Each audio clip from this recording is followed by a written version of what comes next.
Alors que Fort Boyard fera son grand retour sur France 2 le 1er juillet prochain, la production a annoncé une nouvelle inattendue: le nouveau personnage, qui devait s'appeler Mauvaise Passe, ne portera finalement pas ce nom.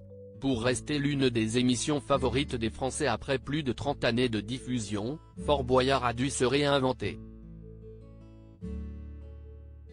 Au fil des années, de nouveaux personnages ont ainsi fait leur apparition, comme Willy Rovelli, le cuisinier aux recettes peu ragoûtantes, Rouge, la jumelle maléfique de Blanche, incarnée toutes deux par Delphine Vespizer, ou encore le déjanté Cyril Gosbeau, interprété par Cyril Ferraud.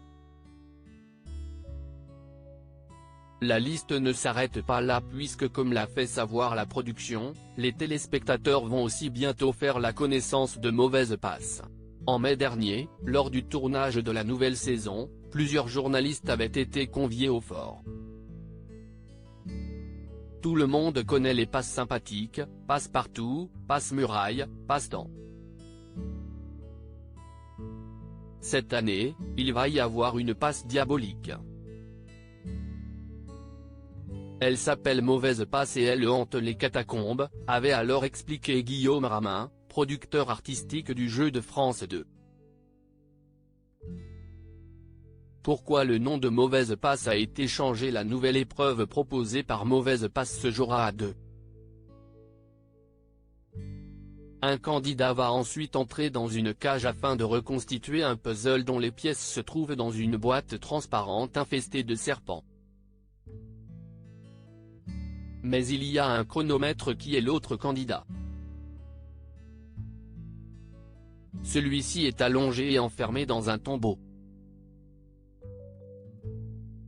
Sa mission va être d'actionner une manette et la maintenir baissée afin que son coéquipier réalise le puzzle. Mais il va subir le supplice des catacombes qui est de supporter la présence de plusieurs serpents. S'il lâche la manette, cela met fin au puzzle et son coéquipier est fait prisonnier, a expliqué la production. Mais alors que les fans de Fort Boyard attendent avec impatience de découvrir cette nouvelle épreuve effrayante, France 2 vient d'annoncer une nouvelle surprenante: le nom de ce personnage ne sera finalement pas Mauvaise Passe mais Passe ou ça casse. C'est Guillaume Ramin qui en aurait eu l'idée pendant le tournage. Il l'a proposé à Alp et France Télévisions, et il a été validé par tous, a précisé la production auprès de Télévision Magazine.